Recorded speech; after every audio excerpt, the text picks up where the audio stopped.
Hello, folks. Welcome to another live poetry reading. Tonight's poet are Ayelet Amite, Yana Knittel, Isadora Gruy, and Helene Harris is also scheduled to join us.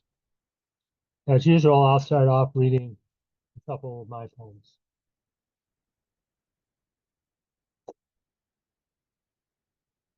This one is called Onward with the Journey.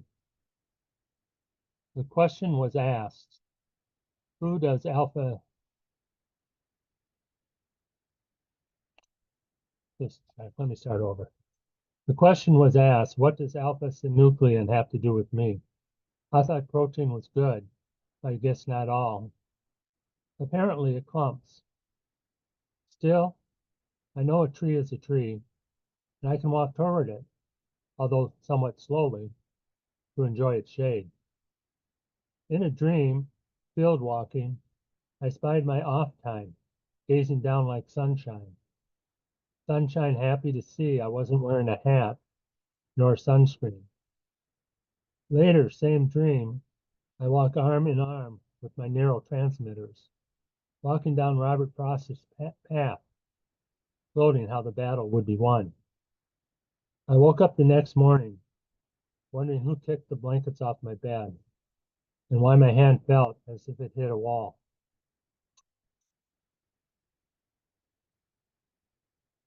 This next poem is one of the poems that are in my book, Parkinson's and Other Denials. This isn't really about Parkinson's, so I guess it's the other denial. It's called Morning Glory. The morning glory wrapped sweetly around the grand sunflower so. I left it pleasantly entwined. Now the sunflower no longer gazes upward. Its head faces the dirt, its neck limp. See what the glory vines have done? Another case of beauty killing beauty. You wanted them to bloom together, but one drops and fails its duty. As the day moves into afternoon, the morning glory hides its eloquence, not the stranglehold.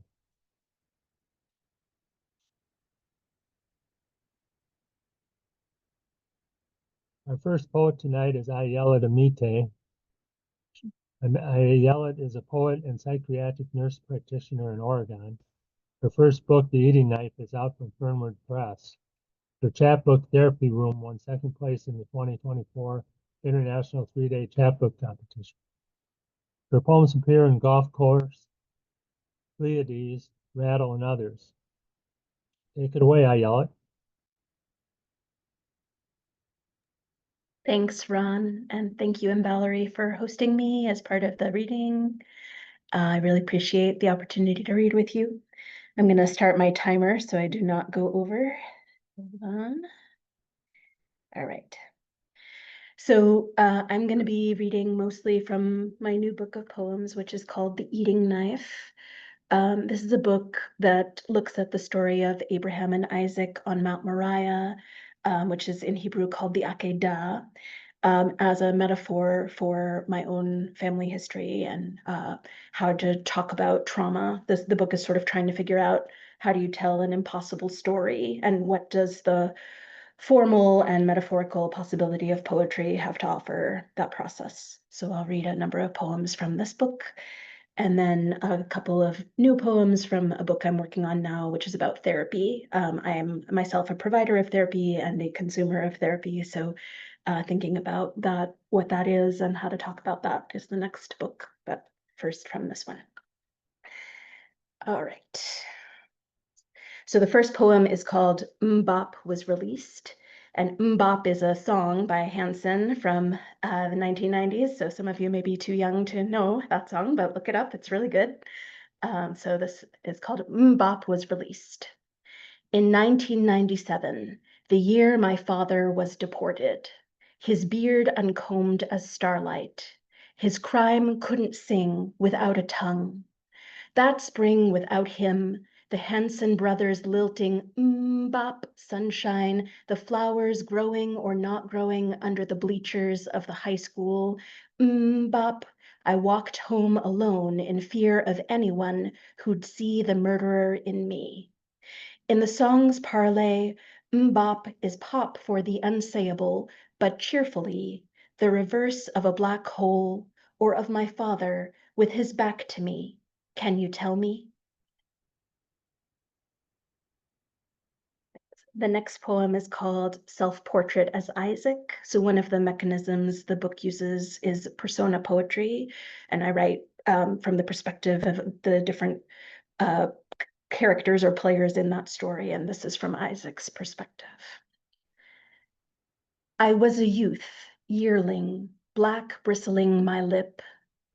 When you took the knife, I became still. Thought and wonder peeled away like burnt bark, raw underneath. A pair of eyes just seeing, and breath and a pulse. Inside my death, the possible permanence of you, like time moving backward into the time when I was half a genetic halo, half a heap of petals, sleeping inside your body at the edge of God. Oh. Another attempt to try and talk about the unsayable in this book is the form. And so there are some traditional Hebrew forms in poems and prayers that I use, and one of them is an abecedarian. Those are very common in Jewish prayer. So this poem is an abecedarian. It's called In Order. Abraham, his shadow before him on the mountain pass. Behind him bends Isaac, the unknowing future. Cast a shadow or cast lots, doubt cast out. Enough, as in you have suffered enough, Father Abraham. Gematria transforms numbers into letters, as does the sonnet. Hebrew on my tongue, the aftertaste of chocolate.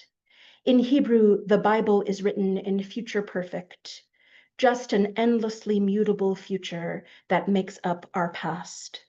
Kaik, what no one has called me yet, lest we forget.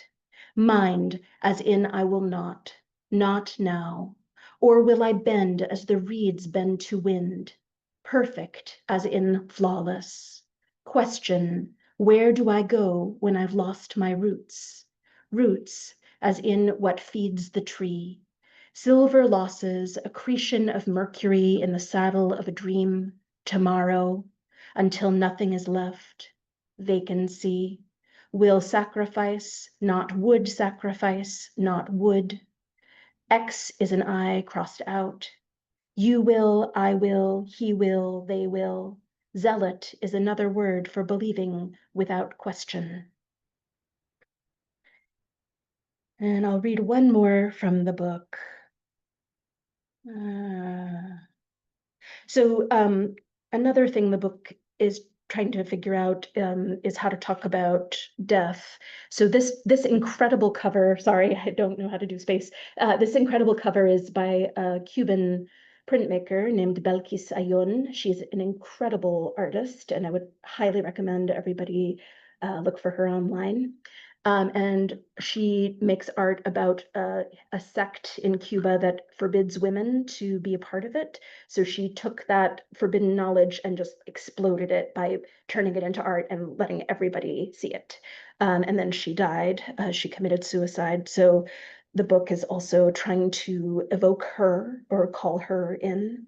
And so there's a series of ekphrastic poems in conversations with multiple pieces of hers. So I'll read the one that's in conversation with this piece, and hopefully you can see it if I hold it up while I read. So, Exhibit S, Pa que me quieras por siempre, that's the name of the piece, and it means so that you will want me forever. Leaves on fire, something to hold the loss. The only jar deep enough is the flower at the base of the skull, a flame blossoming in my hand and a knife in the opposite palm. The darkness kneeling with its hands full of wheat. Knee deep in the threshing, oh, stand back. Wheat is feathers, Wheat is the delicate plates of the skull fusing, refusing. Belkis, cross my back with plated armor, my knuckles with scales. Let my palms be the ones puckering with fish. So, shout out to Belkis Ayon.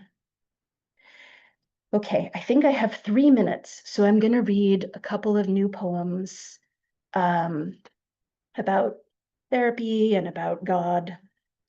So this is a sonnet. It's called To the Pills That Will Not Save Me, and it's addressed to medication. To the pills that will not save me. I swallow you in your white coat, chalk molded in an oval, numbered neat as whiskey, kiss of geometry stuck in my throat like an overdone downbeat. It's not what you do to me as much as what you undo. Death is a porn star, shuddering, coming in my mouth, the jizz tasting of honeysuckle. So what if you are a velvet rickroll of drugs where a poem might have been? My brain is not a home. So a little sassy, hopefully no children listening. All right, this is called After the Toddler is in Bed. After the toddler is in bed, I start to cry and the tears pool in the bruised lamplight. Gold ink scripting across the sky's dome, the deep heaven of night falling in mid-March, isolines breaking the night into continents. Lord, don't let the grind of sand in the gears come between us. Oh, sweep this mess from my sight, stiff brush broom of God.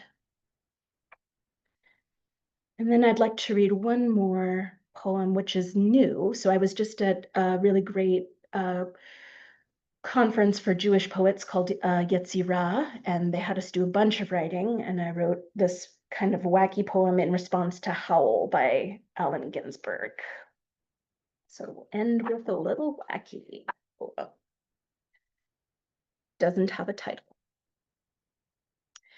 God, your clouds lie low and heavy across my brow, and in front of my eyes your clouds thrum and billow, and all your many forms come at me.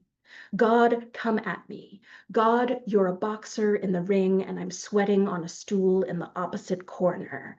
God, you put me through my paces. God, you shatter. God, you hide in the darkest toilet stall at the gas station. God, I know you've been trying to reach me. The shofar blast is a dial tone polyphonic. God of the asteroids, God of the harmonic scale, God of the allium seeds, I know you are seeking me. God, I stood at the window praying all through high school, every morning instead of masturbating. God, I sang the notes in the right order, but the code did not crack open. God, the endless November. God, the Father and his knife in the heart of the thicket. Ooh, I'm just gonna finish. And never mind, I will stop. Thank you so much. I appreciate it. Thank you, Ayala. Our next reader is Yana Knittel. Yana is the author of Real Work, the finalist for the 2023 Minnesota Book Award in Poetry, and the chapbook Fish and Wildlife.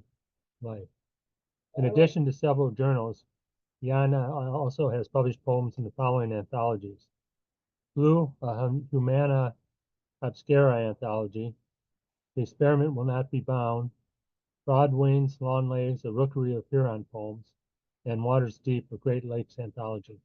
Let's hear Yana. Thank you very much, Ron, and thank you for inviting me.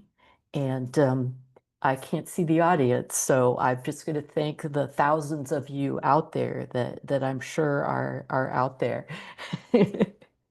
I'm going to start my timer too. So I'm going to start with just a few poems from my book, Real Work. I like to say that I had a fairly interesting childhood. This is about someone from my dad's side of the family. My favorite aunt, Zita, taught me to roll cigarettes in her mobile home. Lick your thumb so it will stick and let you lift a leaf of rolling paper from the packet. Feed it to the rollers of the hand-cranked machine on the kitchen table. Pinch tobacco strands from the pouch. The hardest part, to sprinkle it an even row along the length of zigzag. Don't make it fat as her dog Boozer in the middle, or let the ends stay skinny like his legs. Turn the crank to wrap the cylinder, release it, lick long edge of the paper, press to seal. I was sometimes scared of her, gruff-voiced from unfiltered cigarettes, tough as tobacco stains. Her arms hugged me near to death.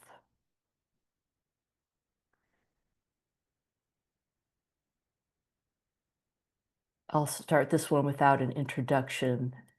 Vicodin. Watching blue snowflakes fall, I wonder where I keep the fishing knife, found piercing a log along the Brightonbush River 2 summers ago. Window panes breathe consumptively. If I get up to add spinach to the list, will I risk scrolling messages for hours? Bananas browning on the kitchen counter feel acutely lonely. A red-haired poet read my love poem, proclaimed it about colonialism. I can't reach the reins of words once I set them into tracks, can't steer them through drifts or undergrowth. Blue snow falls, heavier, bluer. The knife fits in my hand, dislodges. There's no interesting memoir-worthy story of addiction behind that poem, just some really brutal oral surgery. All right, and I'm going to read one more poem from Real Work, and then I'm going to move on to newer poems, but I'm going to read 2 poems in a row that are about contested land that once belonged or properly should belong to indigenous peoples, thanks to treaties not being honored. And this is a place, if you're in the Twin Cities of Minnesota, you will be familiar with, where rivers meet. On a raw day striped by sleet, I walk the trail around Pike Island, the land the Dakota named Witatonka. Wrapped in fleece and fog, I scan the woods through lens of dusk. All quiet. Rare not to see the herd of deer that snort at me most times I visit. Then the reason emerges from trees and drifts across my field of vision. 2 coyotes wearing smoke ash robes, quiet as slippered ghosts, trot their rounds, hoping for a meal, a bad day for a rabbit. Their pelts so dense no burrs can weasel down to skin, paws larger than my heart. That heart pulses as they stride over it, then slip between curtains of darkening woods. Despite the island's smallness, I won't see them again. Can't trace their trail through grasses or across the river. I imagine each blade and drop their coat's brush, tipped with quicksilver. So before I lived in Minnesota, I lived in Kansas for a while, and that was not great. But I sort of found my happy place in this restored wetlands that was just referred to as Baker Wetlands, and it's land that Haskell Indian Nations University wants to be restored to them. 5 years in Haskell Baker Wetlands, Lawrence, Kansas. Spring to spring, I ran points and across. East down main dirt path, then back to center. North and back, south and back, then west to highway and home for now. Spring and early summer, I spoke to snakes who draped red and green racing stripes across my route. I stopped and said, I come in peace, then dodged their upraised heads. They never repaid my words, nor did brown cottontails, nor crawdads waving pincers, nor white-tailed deer who kicked back legs to bound through prairie grasses.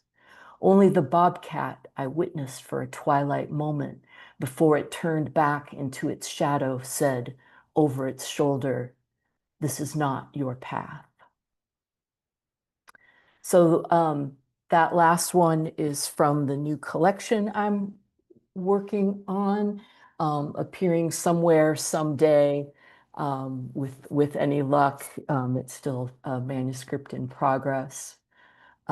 This next one actually incorporates some of my father's exact words to me when he was talking about his frustrating career working for the U.S. government. Lessons from my father, retired EPA microbiologist. And I have an epigraph. This is a quotation from Dr. Anthony Fauci from his book On Call, A Doctor's Life in Public Service. Quote, people associate science with absolutes that are immutable, when in fact, science is a process that continually uncovers new information, end quote. To start, a question. Are fish exposed to copper-polluted water more susceptible to lethal bacterial infections? We design the experiment to test our hypothesis, acquire fish eggs, design a toxicant exposure system, source V. aguilarum type 1 from Falls Chinook, then bam, the big shots decreed us to work on some other project. Science is a learning curve, ongoing. We always had such a short time. A year or two in science is short. Scientists spend lifetimes learning, earning recognition. We never got that chance. There was never enough time to make enough mistakes. And this is also from that collection in progress. I've got references at the very beginning and at the very end that I'm hoping my sister will like. I hope she's in the audience. I can't see any of you. I want to believe so badly, said Agent Fox Mulder back in the 90s. And I want to believe in something. I want to believe the spider bite on my calf is an arcane message. I want to believe divine reason located the most sensitive nerve in a human body in the little toe. I want to ride the swinging bridge through floods and thunderstorms, to believe in miracles if I survive. I want to know I'm here for higher purposes than 3 meals a day, that someone else can see my purpose shine. I want to believe I can beseech an omnipotent presence to let me taste one flame of Hopkins fire, and if she can't, to meet the devil for a high-stakes game of go fish. Coasting 5 miles an hour on Highway 35 North, or reading about record heat waves, make higher powers' credibility fade. If I see a hummingbird today while thinking about my mom, I will believe at least in the hummingbird's word. And then how am I doing on time, Ron? One more, 2 more, 1 more? Okay. I had some that I selected from sort of just poems that haven't found other homes yet. They don't really belong with anything. The title of this one is a great German word for a lot of big noise. Katzenjammer. The needle barely hurts, but leaves a bruise. Remember when immunity meant you cared about community? Times are tough. You'll be okay if you just ignore the news. The bruise expands and darkens, grows a tail. The forecast rain, but impact on your tympanum and windows resonates as hail. Your brain and body race to see which breaks down first. Pins and needles become torpedoes. Scrolling new headlines goes from worst to worst. Take precautions. Stock up on canned goods, coffee, like you always pump bike tires extra plump to compensate for some air flying free. Now sleep evades you well into the night. Ringed and reddened eyes are your everyday disguise. Take extra pain pills to exterminate the light. It's time to face it. Everything's badder than it seems. Because two men shout arguments over X, the world stops and we relinquish dreams. Fascists no longer lurk in backwoods. They climb up Capitol steps, waving flags overhead. They don't feel the need to wear hoods. Your shoulders slope. What happened to your spine? New rules. Accept the gender binary and never say diversity. Just don't be you. Everything will be fine. Thank you, everyone.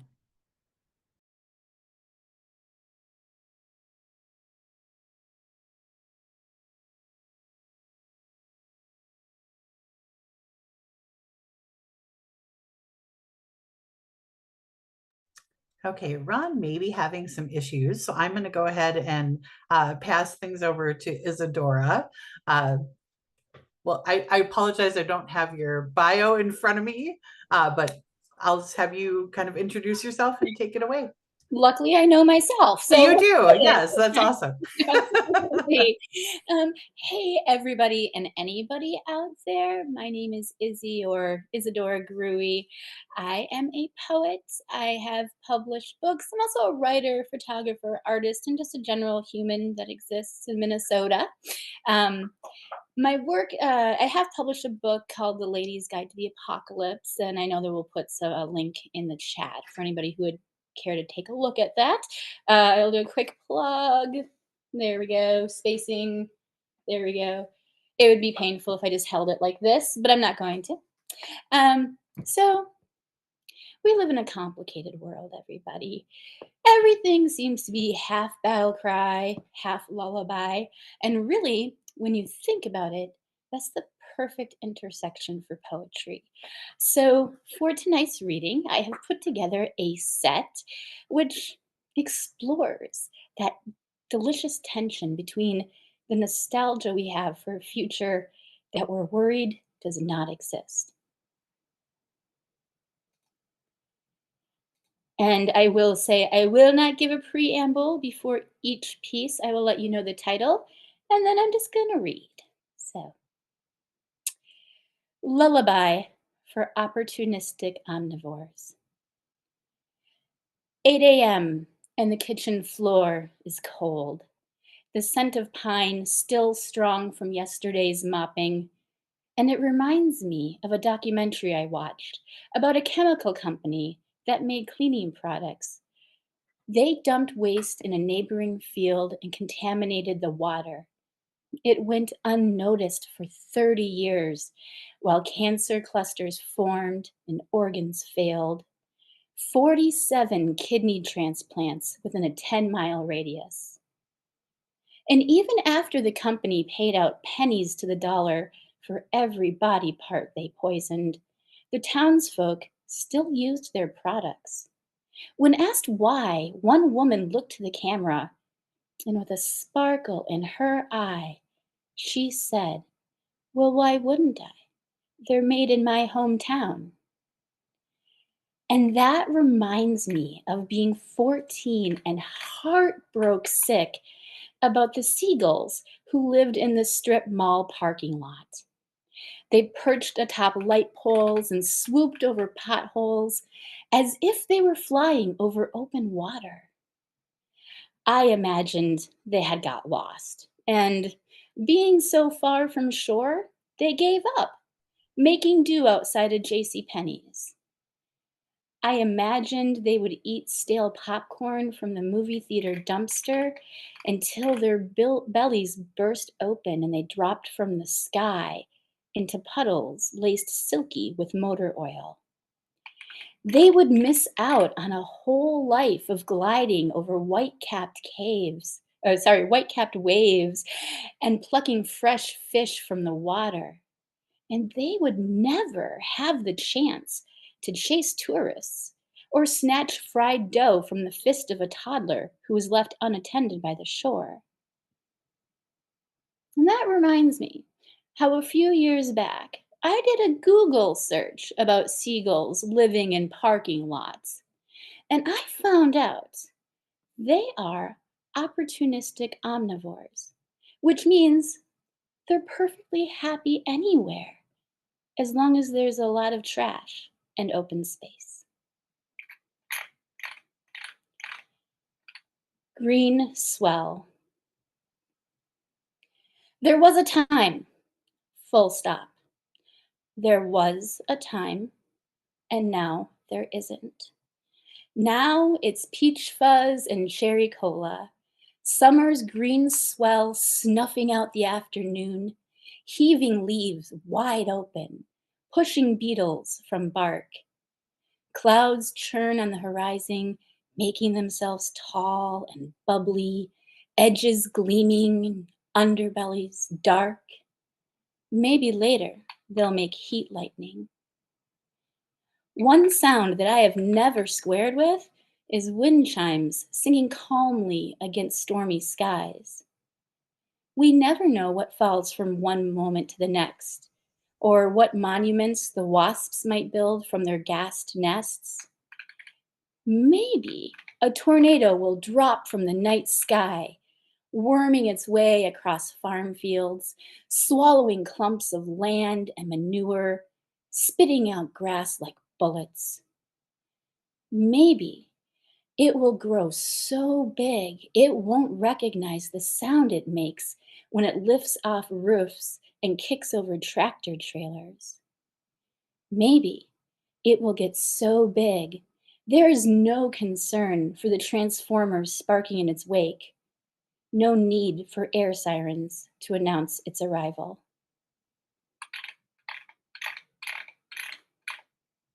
Honey bandages. My darling sister, we have marched 1,000 waltzes to this table, shining our boots and buttons while the other ladies raise a teacup to cover their sneers. Dinner guests scrape silverware against their plates and cough pleasantries, knowing we are waiting at the gate, knowing that we have crossed moats and fields littered with scrappy lovers to set our cannon's sooty eye on their turrets. Before the night is through, we will line our petticoats with maps lifted from their parlor, maps that roll inward, bashful of their drawings, bashful of our calloused hands that will spread them out and tenderly place an X on all the craggy lands that have already disappointed us.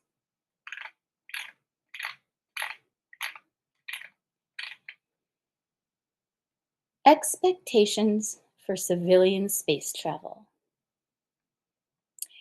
You expect rocket ships, bright and colorful, loaded to the seams with tourists carrying ice cream cones bought from the Sky Harbor malt shop. 2 scoops, cherry cosmic nebula and Martian fudge swirl melting down their hands, leaving pools on the armrest of their rocket seat. Everything in the future is still sticky. You also expect zeppelins.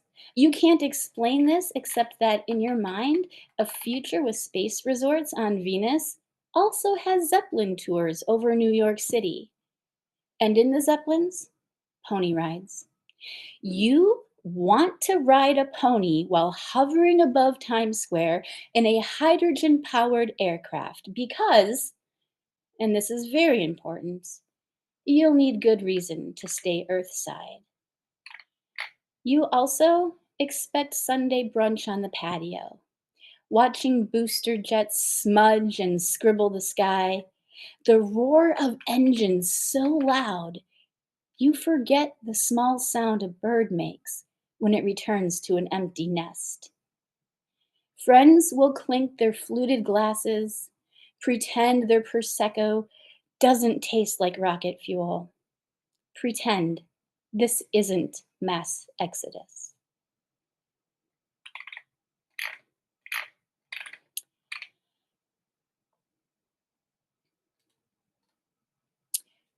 Interlude with cadaver-seeking dogs. There was a villa in southern France where a billionaire went missing while out for his evening walk. His private jet missed him terribly. His neighbors missed waving blankly as he drove by in his shiny car. Everyone felt a cold gloom in their warm hearts when they thought about it. How someone could walk out their front door, never suspecting that something terrible and quick was waiting to snatch them from the road. So, the local authorities brought in cadaver-seeking dogs to search for the scent of death along his walking route.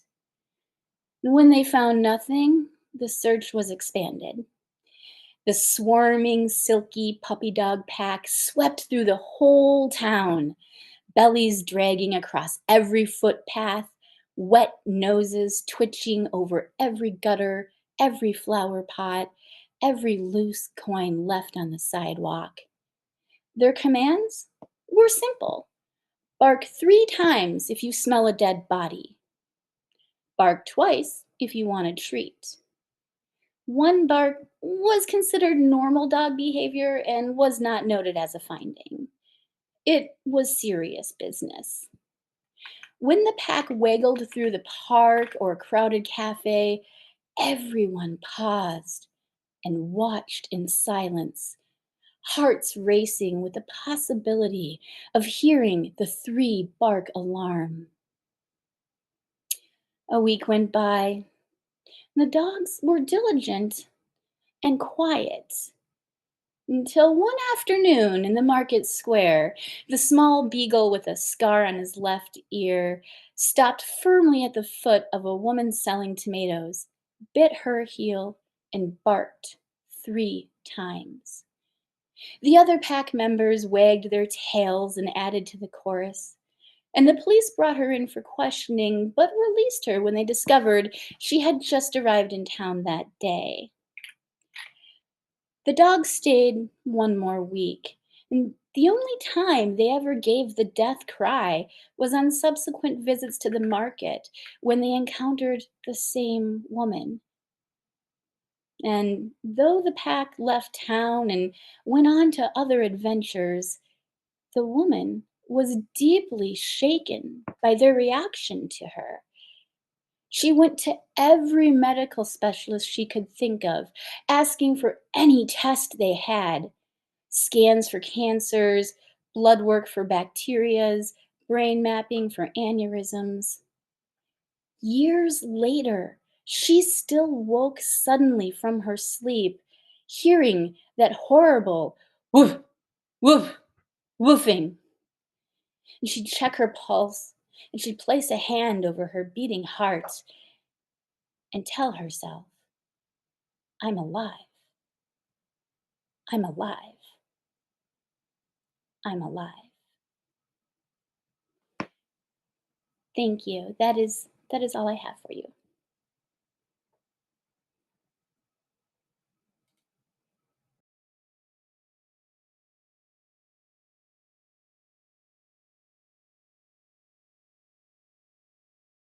All right. Well, I think Ron must be having some issues with his system. So thank you all so much for being here tonight. Amazing work. We did put links to all of your work in the chat for those watching. And just thank you for being here and being amazing. Have a great night. Thank you.